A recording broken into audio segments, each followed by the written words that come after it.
What's up YouTube, Fernando here, and I just wanna show you guys my fake turbo whistle that I saw on,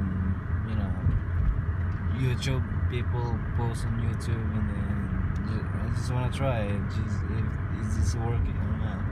So they're already in my car already, so I already put it. So all you have to do just gonna stop here and then put some gas in it. Okay, 3, 2, 1.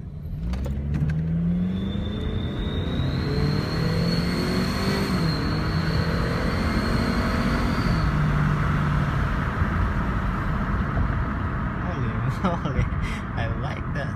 I like it. It's not bad. So yeah, what you guys think? See you. Peace, YouTube.